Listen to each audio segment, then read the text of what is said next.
One of my favorite running YouTubers recently ran a marathon PB in a shoe I've never heard of before, and it's from a brand that isn't currently popular in the United States. But I'm thinking that's going to change very soon.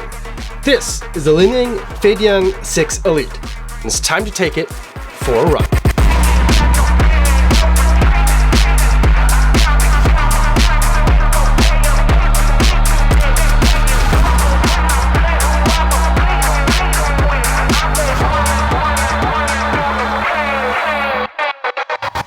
Yo, what's going on? My name is Kofuzi and I'm a non-elite runner who reviews running shoes here on YouTube. And today I want to talk to you guys about the Li-Ning Feidian 6 Elite.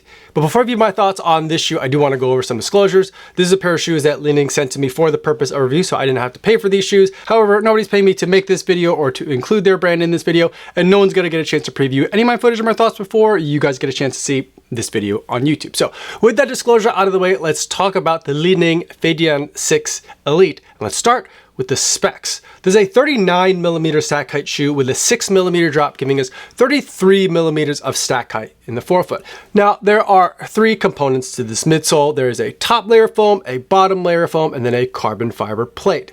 Now, both of the layers of foam in this shoe are made out of PIBA, but the two layers are a little bit different. The top layer of foam is what Li-Ning is calling Super Boom Capsule. And it's the PIBA midsole foam, but it has a coating around it of modified polyurea and thermoplastic elastomer, or I guess TPE. And the idea with that coating is that it's supposed to increase that top layer of foam's rebound and responsiveness while also maintaining softness. And then the bottom layer of foam doesn't have that coating. It's called just Super Boom, and it's a PIBA layer. Now, the carbon fiber plate in this is what Li-Ning is calling T1000, and it's a carbon fiber plate that has a shovel-shaped design, or kind of the standard sloping down curve. Starts out high in the back of the shoe and then scoops down low and then kind of curls up a little bit in the forefoot. But they've done something to this so that way it can provide a different kind of function that we've seen in most carbon plated shoes. And what they're trying to do with the foams and with the carbon fiber plate is to create what Li-Ning calls dual phase propulsion. The shoe is shaped so that way it's optimal for forefoot strikers, especially as they're in the beginning stages and unfatigued during a marathon race. But it's also designed so that way those same runners who, when they do become fatigued later in the race, and they may be landing a little bit more into the midfoot or even towards the heel, will kind of get like a bouncing sensation off of the back of the shoe, very similar to kind of what I was experiencing in the SC Trainer version 1 from New Balance, kind of that like bounce on the heel to push you back up on your toes sensation. I think that's the idea that they're going for. So with the foams, the carbon fiber plate, and the geometry of the shoe with its very late rocker so that it maintains a lot of tall stack height, even into the very front of the shoe.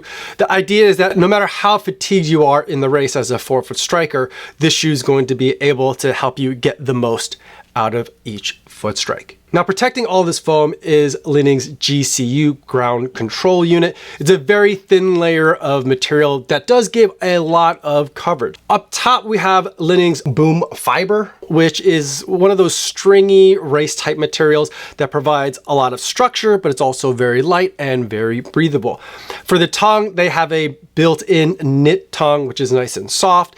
And then that softness goes all the way through the heel cup with some pads on the back of the ankle to accommodate different heel shapes. And there's very little structure back here, like I like to see with a lot of my racing shoes.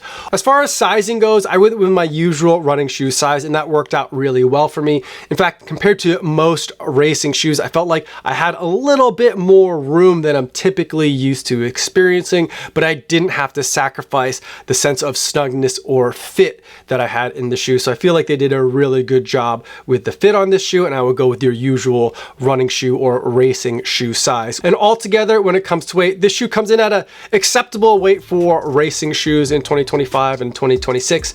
My US men's size 9, which is reference size, came in at a measured weight of 200 grams and 7.0 ounces.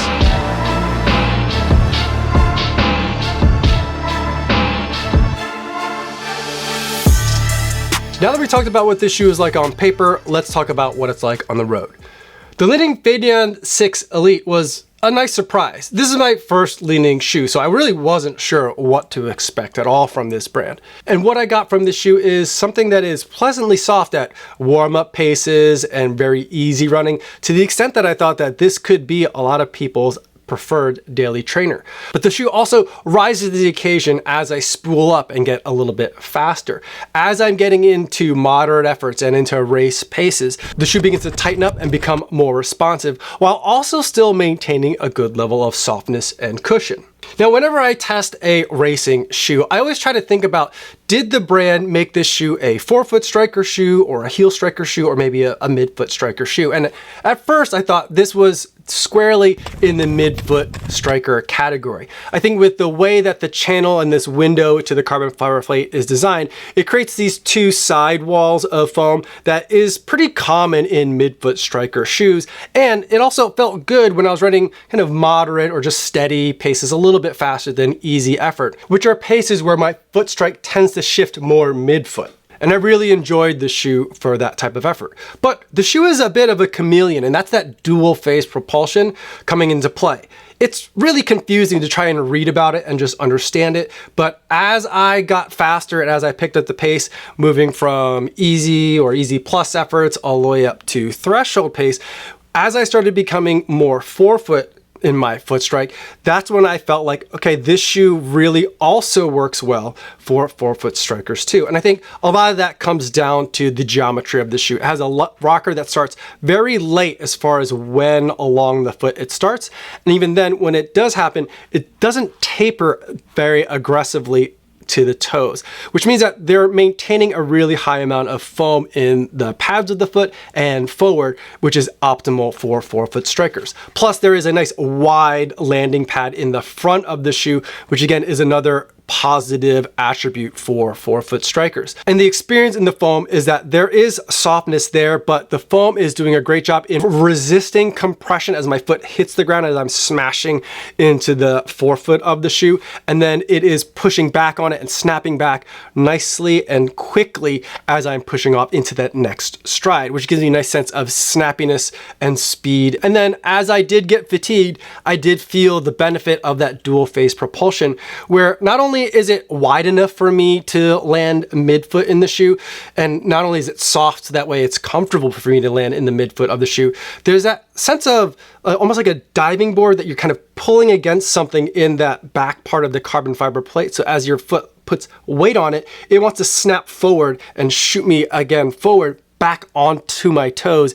even if that's not where I'm initially landing. It's kind of giving me a nice little like slingshot kind of effect every time I land a little bit further back on the foot, which is nice and helps me to get over what would otherwise be a little bit too much foam in the forefoot if this was purely going to be a midfoot striker's shoe. So the dual phase propulsion thing looked like a lot of hype when I was reading about it on paper, but as I had it on foot, I definitely felt it there. And it was making me think that this is the shoe that I feel like the New Balance SC Trainer always should have been, and it came closest to in version 1. So if you guys were loving that shoe, this is kind of a racier version of that SC Trainer version 1 experience, but I like it even more in the forefoot compared to that old SC Trainer version 1. I really like the amount of the foam that they put in this shoe.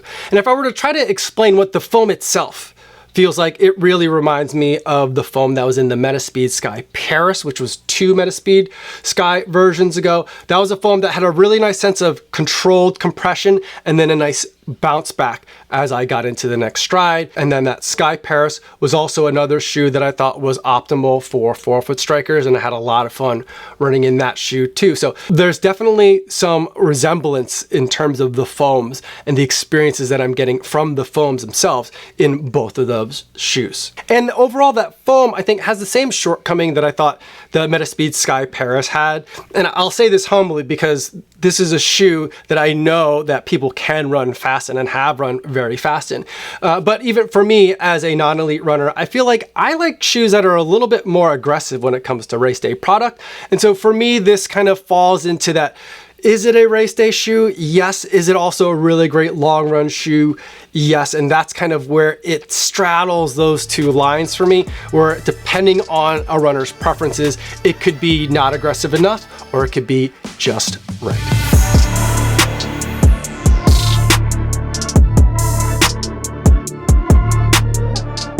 Now, let's wrap up this video by going over the buying guide, and we'll also discuss some alternatives. The Li-Ning Feidian 6 Elite is an excellent race shoe that I think is optimal for forefoot strikers, no matter how much your foot strike might change over the course of 26.2 miles. As far as I know, there aren't really great ways to buy it in the United States. You can get it from AliExpress. I've never bought anything from AliExpress before, and just looking at the price of the Feidian 6 Elite, over the course of time, sometimes it's $232, sometimes it's over $280, and I'm just not sure why the price fluctuates so much like that. You can also get it on Amazon, but you have to be really careful when you're buying shoes on Amazon, because this shoe is a really good example of that. They've combined like 3 or 4 different models of shoe within the same product listing. So if you change the shoe size or the color of the shoe that you're looking at, you might be accidentally getting a completely different shoe. So you just gotta be really careful and double check before you hit the buy button if you're gonna use Amazon, should you decide you are comfortable buying shoes from Amazon.